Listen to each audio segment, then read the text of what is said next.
most. This, more than anything else, will put America on equal footing in its negotiations on other bilateral issues and restore America's standing in the world. To do so will not only make the historical leap forward world peace, but it will also reaffirm America's moral standing in the world. It will reaffirm that the lifeblood of America is not in what it consumes, but in what it believes. It will tell the world once again that America's commitment to freedom and democracy is not a costume that it wears only on special occasions, but the very foundation of its existence. Through this, we will ensure that the American model of freedom, justice, of a government of the people, by the people, and for the people will be the model we pass on to our children. Thank you very much.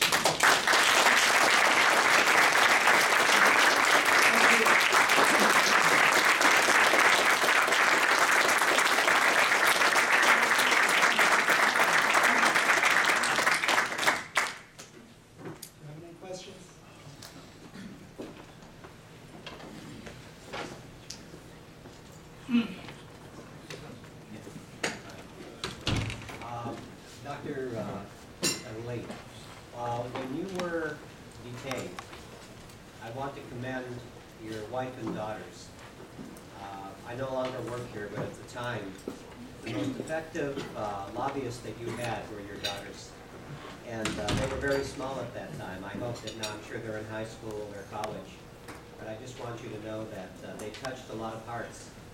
And as they went from office to office campaigning for you, that I think it was very difficult for somebody to resist signing a petition or campaigning on your behalf. And it's that very human touch that I think is so often lost when we're talking about economics having precedence over the human rights condition.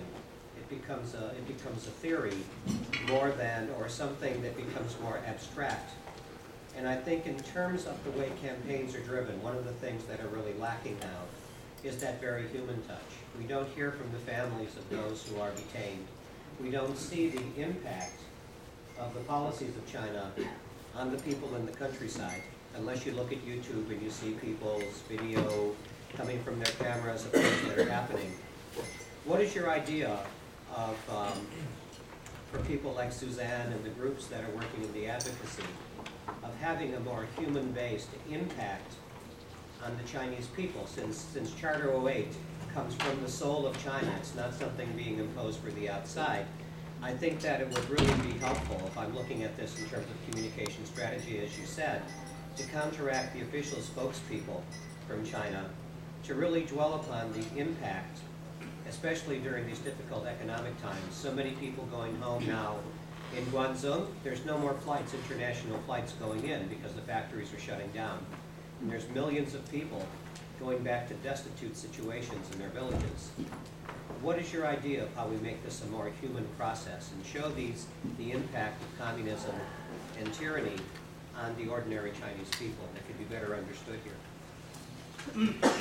Thank you for your question. First of all, I want to thank you and any of you who involved with my case when I was in prison. So I think it's not too late to thank you.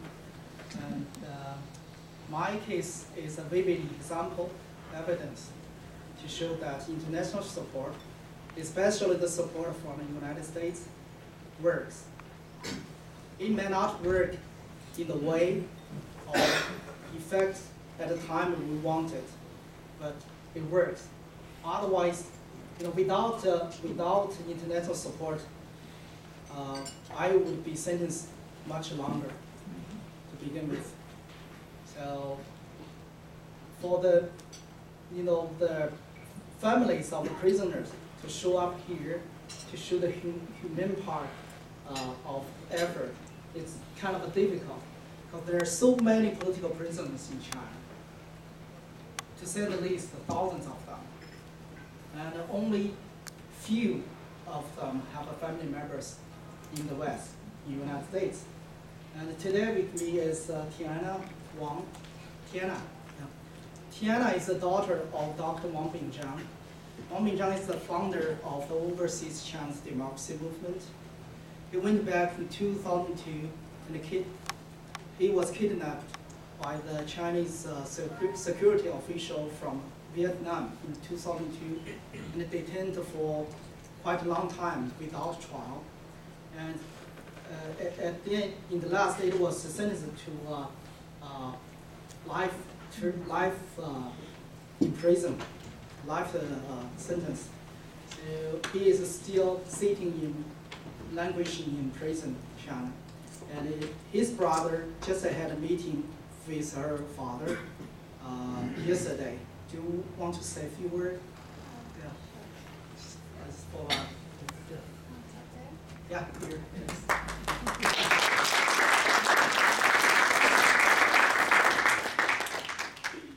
I haven't spoken to my brother in detail yet. I just called him really quickly, and when I called him, he was in a night market, shopping around and bargaining for prices. And I said, "What are you doing?"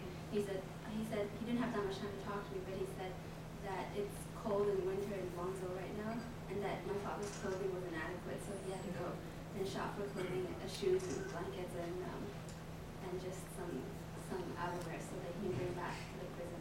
That's the only thing that I have to say right now, because I haven't heard from him after that, so I'll call him tonight and ask him for a more detailed report on how my father's doing.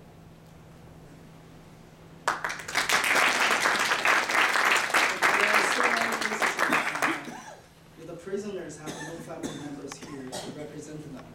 So it's really difficult to make their cases public, known to the general public here.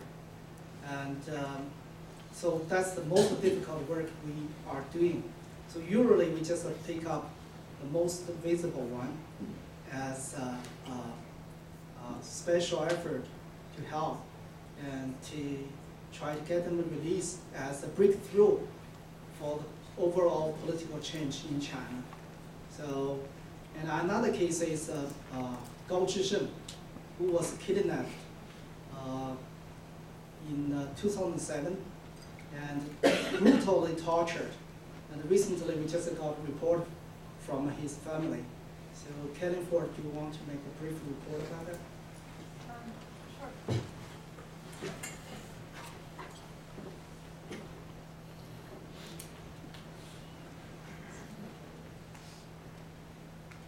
Well, as many of you know, Gao Zhisheng, along with Hu Jia, was one of the frontrunners to win the Nobel Peace Prize last year.